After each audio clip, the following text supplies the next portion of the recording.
Ketika ada suatu permasalahan, saya selalu menganalisa dulu permasalahan yang ada dari berbagai sudut pandang, menilai kebenaran apa saja yang ada pada setiap permasalahan, sehingga saya bisa menentukan mana yang termasuk ke dalam dilema etika atau bujukan moral. Ya, dalam mengambil keputusan di sekolah ini terutama, saya selalu mempertimbangkan dari berbagai hal nilai kebajikan yang saya yakini. Saya juga terkadang berdiskusi dengan rekan yang menurut saya memiliki kemampuan dalam menyelesaikan masalah tersebut. Saya juga tidak lupa berdoa dan berserah diri, meminta pertolongan kepada Tuhan Yang Maha Esa agar dapat sesuai dalam mengambil keputusan yang terbaik. Yang pertama kali saya lakukan adalah tentu saja menganalisis dan mengidentifikasi permasalahan yang ada. Kemudian saya menimbang nilai-nilai kebajikan apa saja yang ada, serta dampak dari keputusan yang saya ambil. Saya juga terkadang berdiskusi, meminta pendapat dari rekan yang saya anggap memiliki kemampuan dan pengalaman dalam memecahkan masalah yang ada. Juga terakhir saya berserah diri dan memohon petunjuk pada Allah Subhanahu wa Ta'ala lewat doa-doa. Saya juga dalam pembiasaan yang biasa dilaksanakan setiap pagi di sekolah kita ini, itu yang selalu saya ambil dalam mengambil keputusan dan mudah-mudahan menjadi putusan yang baik bagi kita semua. Pertama, yang saya anggap efektif tentu saja memohon pertolongan kepada Allah Subhanahu wa Ta'ala, berdoa dan memohon pertolongannya. Kemudian menganalisa dan berdiskusi dengan rekan yang memiliki pengalaman dan kemampuan dalam menyelesaikan masalah tersebut. Tantangan yang saya hadapi ketika mengambil keputusan yaitu saat masalah yang saya hadapi menyangkut kepentingan orang banyak, karena pola pikir dan kemauan setiap orang berbeda. Pertama yang saya lakukan adalah mengidentifikasi terlebih dahulu dan menganalisa permasalahan yang terjadi. Jika masalah tersebut dapat diselesaikan langsung, saya akan menyelesaikannya saat itu juga. Namun, jika permasalahan tersebut membutuhkan waktu dalam menyelesaikannya, dan saya akan menganalisinya lebih dalam. Maksud saya lebih dalam lagi dianalisis itu. Serta itu yang membutuhkan waktu untuk menyelesaikannya. Faktor yang mempermudah saya dalam mengambil keputusan adalah pertama tentu saja meminta pertolongan dan berserah diri kepada Allah Subhanahu wa Ta'ala, Tuhan Yang Maha Esa, agar saya diberi kekuatan, kemampuan dalam mengambil keputusan sesuai nilai kebajikan. Selain itu juga saya terkadang berdiskusi dengan rekan yang telah saya tugaskan dalam mengembangkan program sekolah, sehingga ketika ada permasalahan dapat membantu saya mengambil keputusan tersebut. Dalam mengambil keputusan dilema etika ya, menurut saya dalam untuk mengambil keputusan tersebut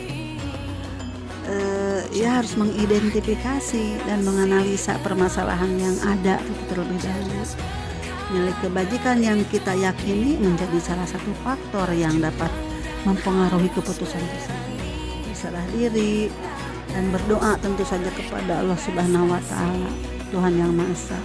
Itu akan membantu mempermudah saya dalam mengambil keputusan, serta berdiskusi dengan rekan yang memiliki pengalaman dan kemampuan yang dan yang memiliki pengalaman dan kemampuan, juga yang aktif dalam mengembangkan program sekolah, dalam membantu saya dalam mengambil keputusan tersebut, sehingga keputusan yang saya ambil memiliki dampak yang lebih baik bagi semuanya. Dari pengalaman ya, karena kasus-kasus yang merupakan dilema etika, bagaimana mengidentifikasi. Nah ini terkadang kalau kita udah muncul aja ya, ada kasus misalkan, baru kita sadari oh selama ini kita tidak tahunya setelah muncul. Untuk menangani kasus, kalau mengidentifikasi munculnya kan itu kan tidak tahu sebelumnya, tapi ketika sudah ada muncul baru kita tahu.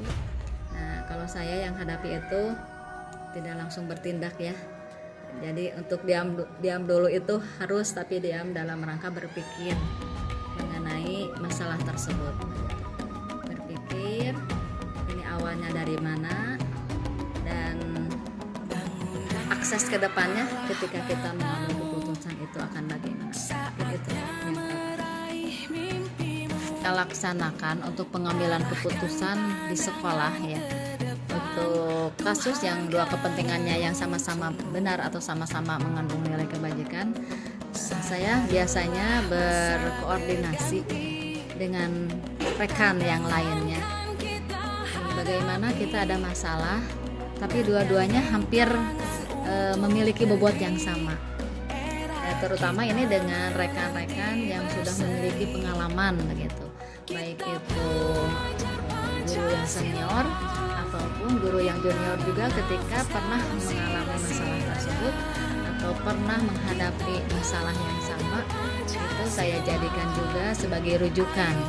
Jadi tidak hanya dari pemikiran saya sendiri, tapi berkolaborasi dengan guru-guru yang lain yang memiliki pengalaman yang sama.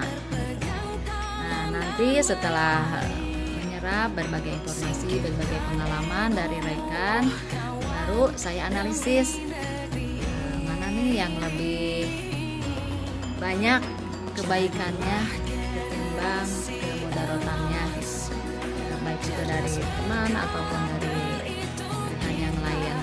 Setelah saya analisis, setelah identifikasi, kemudian kita hitung bobotnya yang lebih banyak, diamkan dulu. Setelah kita berpikir dengan jernih, baru kita mengambil tindakan. Untuk langkah-langkah saya mengambil keputusan, di lingkungan kita itu kan suka muncul ya berbagai emosi yang membuat kita terkadang harus memahami dulu sebelum mengambil keputusan. Nah, kalau saya ketika menghadapi suatu masalah, kita kembali lagi kepada tuntunan dari pendahulu kita, yaitu Ki Hajar Dewantara. Itu ada tiga pandangan dari Trilokanya ya.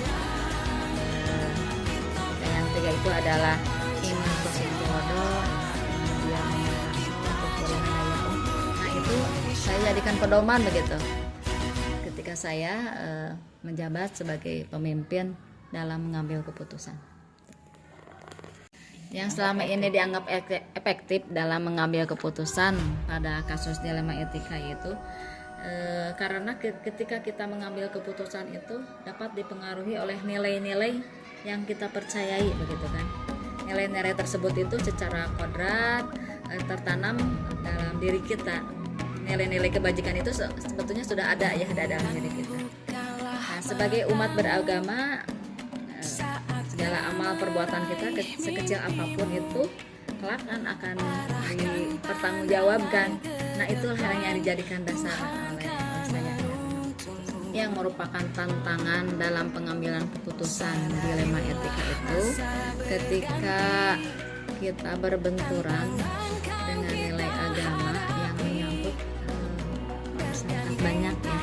Nah, itu adalah tantangan yang terbesar ketika dilema dalam menyangkut yang besar itu, masyarakat yang besar, itu tidak mudah, tidak harus tidak sekaligus kita mengambil keputusan. Nah ini bisa dimusyawarahkan dulu seperti yang tadi saya sampaikan. Yang pertama itu ketika ada tantangan yang besar, kasus-kasus yang menyangkut masyarakat yang banyak, itu termasuk tantangan yang berat. Untuk jadwal khusus ya, jadwal tertentu saya tidak menjadwalkan begitu. Nah, ketika ada kasus atau ada masalah, saya juga tidak langsung menyelesaikan saat itu, karena ketika kita mengambil keputusan yang harus dipikirkan itu dampaknya. Jadi tidak langsung, tapi saya tampung dulu, kemudian dianalisis dulu. Untuk prosedur yang saya laksanakan itu seperti itu, dianalisis, kemudian diidentifikasi, kalau bisa nanti saya mencari dulu referensi yang lebih ini, baik itu dari segi agama ya, pegangan kita kan Al-Quran gitu kan, dari hadis ya, apalagi yang menyangkut etika begitu. Jadi tidak pernah memutuskan secara langsung, saya selalu kalau ini ya berdiam diri dulu, mencari dulu bahan-bahan yang lebih memperkuat ketika saya mengambil keputusan. Kalau seseorang itu ya, tidak hanya seorang sebetulnya. Di sini saya kalau masalahnya masih bisa ditangani sendiri, masih bisa diupayakan kita mencari solusi dengan berbagai literatur, saya pecahkan dulu sendiri. Tapi ketika masalahnya lebih rumit, apalagi menyangkut orang banyak, saya ada untuk konsultasi begitu ya. Kebetulan saya dekat kalau di rumah itu dengan ustazah.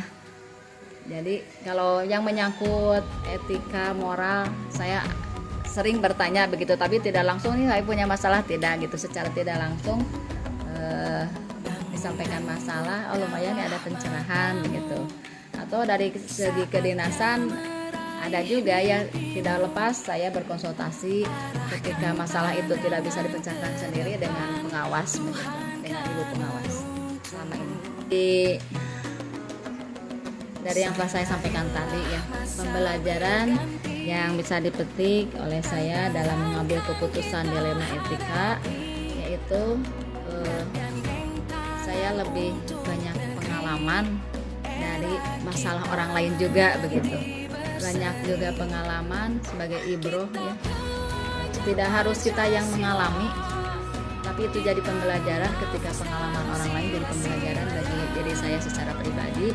Juga dalam mengambil keputusan yang dilema etika itu, kita